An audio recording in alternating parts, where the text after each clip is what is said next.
I also love comedy myself. Like in the past year or so, I've actually started doing a bit of stand up as well. I go to different senior centers actually in the city, and I do stand up there. So that Oh like my for God. me, it's sort of just starting a little bit now, like the whole process. But like maybe for me in the future, it is something I like to do because I love humor. Obviously, I'm doing this whole project on it, but I want to sort of talk about the style that I think you Mhm. have that I kind of love, and it's very unique to you. And I want to talk about a quote that you said. You said that quote, there are people who want to talk about Trump or before that Bush or Obama all the time, but my comedy is about my wife and kids. And then you noted that you love humor, a quote that makes you laugh and that doesn't have a message to it. It's just funny and creative.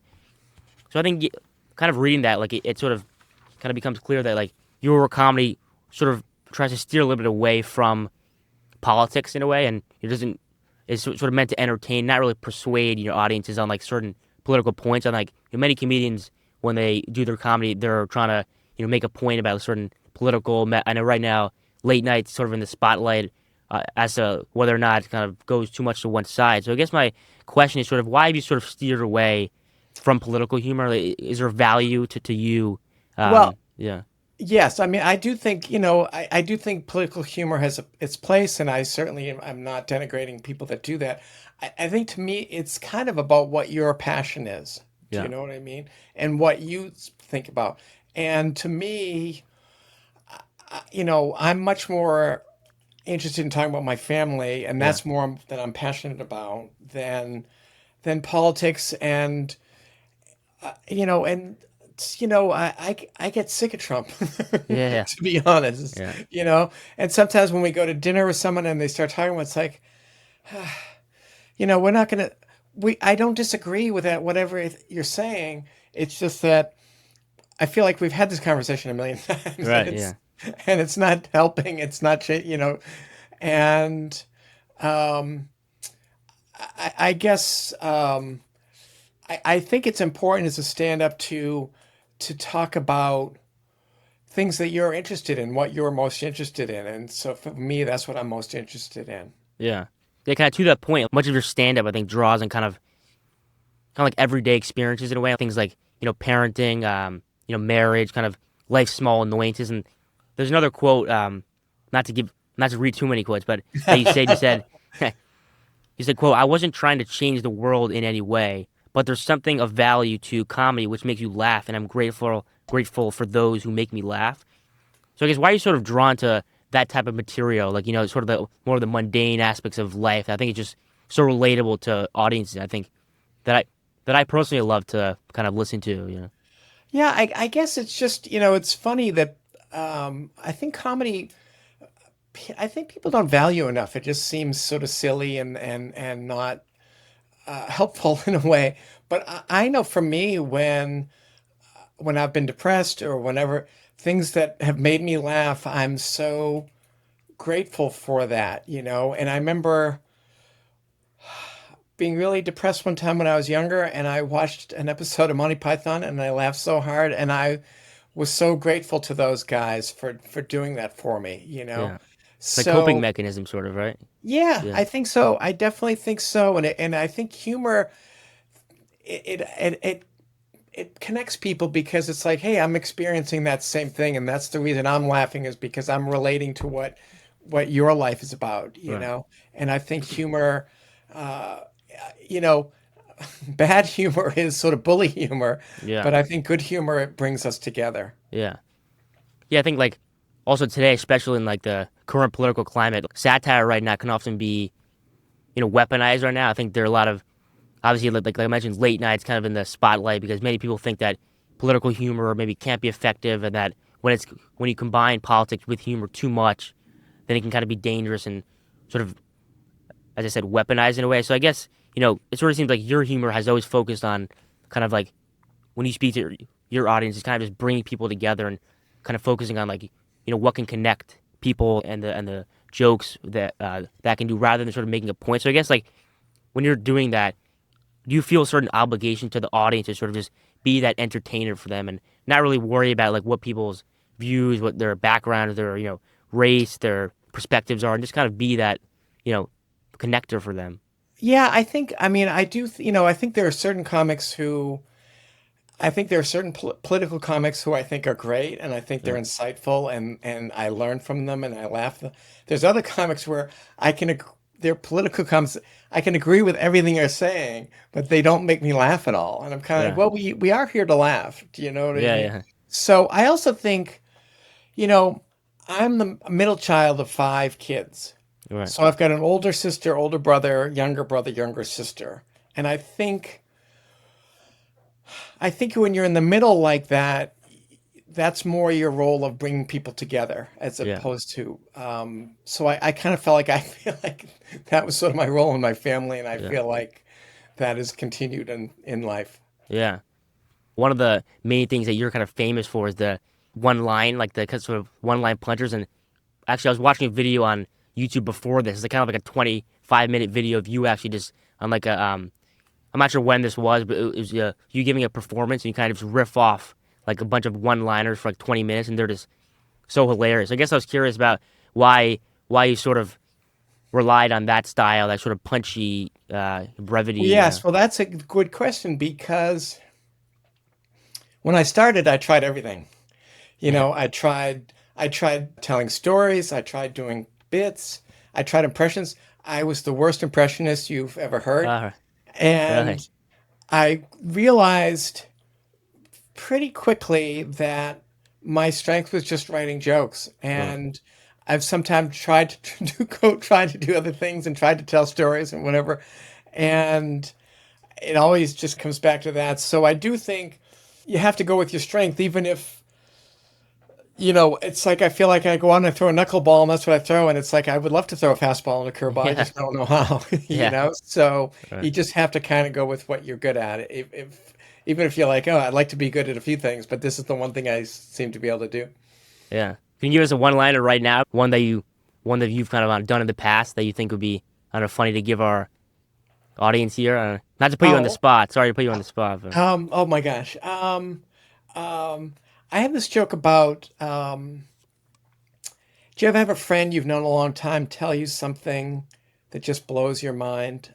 Today, my best friend, who I've known my whole life, revealed to me that he's imaginary. I didn't see that coming. And what I like about that yeah, joke is it takes them a second to get it. yeah, And sometimes the saying I didn't see that coming gets even a bigger laugh than the joke for some, yeah, but it's just not what they're expecting. yeah, yeah. Do you Right. know? So um, I love that. I love a joke that hopefully can't offend anybody, Yeah, yeah, and um, just sort of typifies what your style is. yeah. Right. There's a joke like one in that video I mentioned. There's one joke that I loved. It was like you were talking about how when a man goes to a supermarket and he asks the woman like, "Where is the self checkout thing, whatever?" And Oh the yeah. woman says, "By like telling you that would defeat the whole purpose of self checkout." Like, that to me is just totally genius. Oh Like a well, genius thanks. joke. Thanks. That was Yeah. like one of my first jokes when I Oh, was like, so yeah. So it's I appreciate you saying that. yeah. Yeah, so I guess like my next question is, what is it do you think about humor? What sort of fundamentally is it about it that allows it to kind of emotionally be so relatable to people and be able to connect with so many audiences? Well, I think that these days we're in such a divisive time, and Yeah, it's I really haven't seen it this divisive pretty much my whole life. And I think that humor lets us know that we actually have much more in common than we realize sometimes. yeah, And we have a lot of the same we have a sort of the same anxieties, but the same sort of daily annoyances, the same interpersonal relationships, and so on. So I think that I love when it's an audience I love an audience of all women. yeah, I think that's really fun. I love an all black audience. yeah, It's really fun. So and to me, it kind of makes an extra level of we do have more in common than we have than we don't. So you know, being able to connect with different groups that are different from me. I love that. It really it makes me feel good. yeah. You're talking about humor and sort of tough times, and I guess you sort of talk about your book Maybe Kevin, because if I'm correct, that was sort of written in a sort of period in your life, in like a job transition period, and your sort of job was a little bit uncertain. Maybe like you weren't sure what you were going to do next. So I guess in that moment, how did writing humor sort of during that time in your life almost help you navigate that sort of transition and kind of uncertainty in your life? Well, it's funny because so when I started, I as a comedian, I wanted to be on the Johnny Carson show, which eventually became the Tonight Show with Jay Right. Leno and so on. And so I always wrote for TV. So I wrote TV clean, as they say. So it's TV clean is a little different than church clean. Like church clean, you have to be very careful. TV clean, you can still do a joke about sex or do something a little, you know, risque, but at the same time, there's certain parameters for writing for television, and I've done that for so long, and the jokes are so quick. To me, to write a novel where it's like it was very liberating, where it's like I could tell a story, I had characters, I didn't have to censor anybody in terms of making, if people needed to swear, if the characters needed to swear, they would swear, Right. because I was trying to um, make it as realistic as possible. And it was a nice, it was just such a departure from what I've been doing every day for 30 years or more than 30 years. So it was kind of liberating to try something totally different and kind of get out of your shell a little bit. Yeah. You worked at Conan for a number of years. You were the head monologue writer there. So I guess kind of can you just talk about like your time there, what it was like, working for Conan. I think he's super funny. I'm a big fan of him now. I think Well, the show is great too. well, thanks. And he's the funniest guy. Yeah. And I really learned a lot from him. Uh, and not just comedically, because he's a brilliant guy. And I kind of got to hear a lot of his comedic philosophies and so on. And he really liked jokes that kind of put a visual image in your head Yeah. where you could kind of keep Yeah. picturing it. And I think he also, you know, he prepares so much. Yeah. And like if he gets asked to do a commencement address or something like that, he just practices and rewrites and works so hard. And his work ethic is very inspiring, and it's made me a better comic because you kind of go, well, it's fine. It's like, well, Yeah. let's make it better. And I think that his drive to always make things better, and even at the Oscars, we had I think 33 batches of jokes, Yeah. and the last batch, um, I got a joke in that ended up being on the show and being quoted in magazine, whatever. And it was like you would think after 33 going to the well 33 times you wouldn't have something, and then you'd still found something. So he's a big believer in just it's like if he wrote a novel, he'd probably write 100 drafts. Yeah. You Yeah. know what I mean? Right. But I think you could see why he was an A student in Harvard. It's like, oh, this guy Right. really works. So I think he's been inspirational for me in that regard. Yeah. What do you think made the show different from other late night shows at the time? Like, what made it unique, you think? Well, I think that he had a very unique vision, because I think that what was interesting, Johnny Carson came out and he did jokes. Yeah. And then David Letterman did what they call found comedy, where it's a lot of sort of nonfiction comedy, where he'd find something in the real world and go, "Hey, look at this." And I think what Conan did was he did fake found comedy. Right. You know what I mean? So that was kind of it's they talk about in art where you have the thesis and then the antithesis and then the synthesis, and I feel like he did that of just taking it to the next step, and not that one is better than the other. It's just it's just sort of the natural evolution, and I think that was it. Instead of just doing comedy that had everyone else sort of style had done. He just had his own style, and I think that rubbed off on us. Right. Yeah. How do you think the overall late night business has kind of changed and evolved? Because when you were working there, like when you first started, that was what year was that? That was the late That's '90s, or 1994. right? Yes, mid '90s. Obviously, Yeah. late night right now is in the spotlight. Like many Yes. people, a lot of whom are on the on the right are kind of saying that all these guys, Kimmel, Fallon, Colbert, obviously that they're not funny, they have no talent. So I guess I'm curious about what you think about it now, kind of compared to back Well, then. they're all very talented. Yeah, of It's course. Yeah, and there is that thing of if you disagree with someone politically, then they're not talented. It's like, yeah, well, yeah. that's not really how it works. So I do think, unfortunately, I mean, when I started, shows you how long ago it was. It was pre-internet, Yeah. and there was cable TV, but um, still a lot of people were watching the network shows and were watching late night. And I think now, people are on the internet. They're also, and I know I'm much more likely to watch a TV show on my queue, whether it's something on Netflix or HBO Max or Apple TV or whatever, than watch a late night show. Right, Do you know what I mean? right, So I think the ratings have gone down, and all these shows, because there's just too many. There's so many choices now, and right. I was lucky 30 years ago.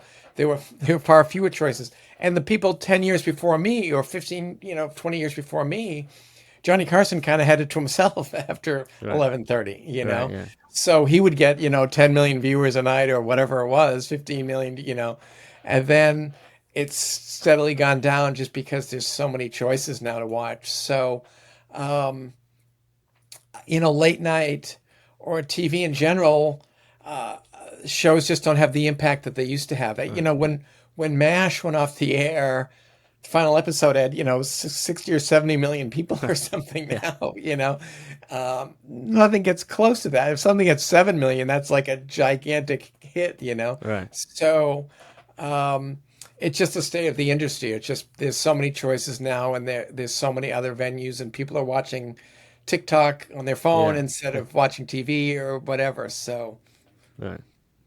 Yeah. You were talking you about know, earlier how when you get up on a stage and you kind of crack these jokes in front of an audience, how you sort of try to embody that role of just to sort of be that funny guy, be that entertainer for people, no matter like their background, etc. So I guess kind of to that point, I was wondering when you get up there on stage, obviously it must be super nerve wracking, but what's your kind of, I guess, one skill or kind of hack that you try to always, I don't know, think of or try to employ when you got up there in such a, must be, pretty nerve wracking or well, it is, impressive. but Yeah. I do think you know, you have to kind of tailor your act to your audience as much as you can. Yeah. Do you know what I mean? So you try to you try to do stuff that they're going to relate to. Even when when you're preparing, and when I just I was headlining in Winnipeg a couple months ago, and I wrote a bunch of stuff about Winnipeg just for that week, Right, you right. know. And I did a Shakespeare festival last week, and I brought somebody on, and I did a Shakespeare quiz, which was just they were all jokes. It was just a Yeah. fake Shakespeare quiz, so they really weren't. It wasn't. But if I can make it about them or make it even subject wise what they want to talk about, um, if I went out in the audience as all 16-year-olds, I'm probably not going to talk about marriage too much. Right, right, But if they're exactly. all 40-year-olds, then I can do that. Right, So um, I guess I try to write jokes on topics that they want to hear about. right. Yeah. You also made many appearances on, like, there was one example, I think, on Conan's actual show, you made an appearance, plus somewhere else on like late night TV, you also kind of delivered some lines. So what was that like? Was that just so cool, like Well, to be able to do that? And yes, what would happen? So at Conan, I got to be on a dozen times, and what right. happened was only once did they give me a date. The rest of the Oh, time, that somebody would cancel, oh my God. and they'd say, "Get out there," Wow. or And I'd kept a suit in my office, and they'd say, "Hey, can you do the show tomorrow or something?" So Right, sometimes I'll watch an old set on Conan, and I'm doing jokes that I'm like, "I never heard that joke before in my life," and right, there I am saying it. But when I was 25, I auditioned for Letterman, and the producer came up to me, and he was very nice. He was very complimentary, and then they called me to do the show 17 years later. wow. 17 years later, I'm at my office at Conan. I didn't even know I was in the running. And they called me and said, "Hey, can you do the show today?" And what happened was I'm sorry, Letterman got sick and Bruce Willis was filling in. Bruce Willis was supposed to be the first guest, Oh, and now they had to have him host. So they needed a guest, and I was nearby. So you always have to kind of be prepared. And I do feel like I'm always using sports analogies, but if you're a player in the minor leagues and the club calls you and says, "Hey, we need you for tonight's game," you got right. to be ready and Of go, course. "Yep, okay." And I've had people who told me the opposite. They said, "Oh, they called and said, 'Can you do the show?'" And they said, "That's not enough time," and they said Right. no, and they never got. It's like you can't say no. This is Right. your chance, so be ready for that chance and go take it. Yeah. I want to ask you sort of about when you're working at Conan, kind of the dynamic you had like with Conan himself. Was he very involved in making changes or offering his own opinion or? Oh, 100%. He was Right. very involved. And we had a lot of the same sensibilities in the sense that we're two Irish Catholic guys from middle children from a big family, and we have a lot of the same sort of repressed Right. Catholicness. So we had that in common. But I used to do a lot of wordplay jokes, and he didn't like those. And I Uh, had to, he kind of beat those out of me. So you do have to adjust to what the host likes, or if you're writing for a sitcom or something, or whoever is in charge, you have to kind of conform to what they're looking for. Um, but you know, he had very high standards, and um, I one time I wrote some joke, and it was just I honestly don't know what it was, but it was kind of too low. And he just circled the joke and then he put Brian Kiley, father of two. that's good. And he he wasn't afraid to give you a hard time. And sometimes we'd be reading through the jokes and there'd be a terrible joke in there and he'd go, "All right, whoever wrote joke number 34, you can show yourself out." Right. He'd say something like that. So yes, he was not shy about letting you know when something was not good enough. But also he did it in a funny way. And as much as I wanted him to like everything, he was funny even when he was critical of my stuff. Yeah. What do you think about the recent Stephen Colbert news? Because obviously that's really a hot topic. Some people think it was a financial decision. Some say it was political. Some are saying like this is kind of proving the fact that humor right now is getting too political. So I guess I'm curious about sort of your take on it right Well, now because it's I do think money is always the bottom line. yeah, And if they've got this $1 billion merger that they want, they're not going to let anything get in their way. So to me, I don't disagree with them in the sense that it's like, yeah, well, it was about money. It's like, yeah, it was about money, but it's also, you know, those people in charge, those people at the top, they don't have any principles. They don't have, they only care about the bottom line. So I think Stephen Colbert is somebody who, you know, he's sincere in his politics and he's sincere in his morality and his comedy and so on. So, I think he's being true to himself. I think, and the fact that he's first in the ratings and they still canceled him yeah, is really it's just a shame. It's really yeah, outrageous, I think. So, but um, as you go through life, you realize that the big people are going to step on the little people, and it's yeah, just going to happen over and over. And it's what are you going to do? yeah. Kind of to that point about how a lot of times big people kind of step on the little people. I think one of the in sort of doing this process and interviewing a lot of guests, one of the things that I've sort of found is that a good way to sort of punch back up on those big leaders is actually through humor. And Oh, that's 100%. throughout history. I think we've also seen that, like for example, like in Russia. Also, I had professor on who was talking about Zelensky and currently in Ukraine right now, how the citizens have kind of almost rallied behind Zelensky because his past was a stand-up comedian, how they've kind of been making jokes and getting through a tough time, and I think we've sort of seen that not just there, but like in a lot of places too. Absolutely. I think that really the best humor is doesn't punch down, it punches up. Yeah. And you can go back to Voltaire or Mark Yeah. Twain or whoever Yeah. and find examples of that, And you know, even in ancient Greece and their comedies, the slave would outsmart the master and Yeah. whatever, and that was part of their comedic tradition 3,000 years ago. So I do think, yeah, I agree. I think that you know, David Letterman was always giving his bosses a hard time, and I think that's something um, that is relatable to the little people. Yeah. You want the big people, but knock down a peg. Yeah. Yeah. To sort of end here, I guess one last question that I always like to ask my guests is that throughout your kind of whole career, you've, as I said, you've probably written thousands of jokes. You've also performed thousands. You've probably written a bunch of skits. So I guess what's your favorite?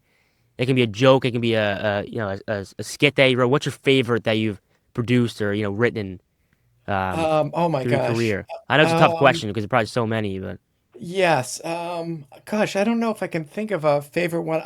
I can't think of a favorite one. I'll tell you my first joke I got on Conan, where we did a joke about Prince. It was Prince Charles at the time. Prince Charles, his dog was missing, and we had a joke about he's got a brown and white coat and floppy ears. No word on what the dog looks like. Something like that. So, that's funny. um, yeah, it's funny. There's so many jokes. It's hard to think of them, Yeah. but and they come and go. I remember there was a radio station in Cincinnati who, during the Lewinsky scandal, who offered $1 million to anyone who could prove that they had sex with Bill Clinton, and the only person to show up was Hillary. Oh, God. So jokes like that I love. Yeah. All right. Anyway, thank you so much for this. You were great. You gave some great insights. Again, really appreciate you doing this. I'm a huge fan of yours. Well, I'm excited to see what's going to happen with your career and Yeah. and your Thank you. life, and I love that you're going and performing for the old people, Yeah, it's great. and you're obviously a very smart guy, and Thank you've you. got a lot of good things ahead of you. So I hope you keep me posted on your progress.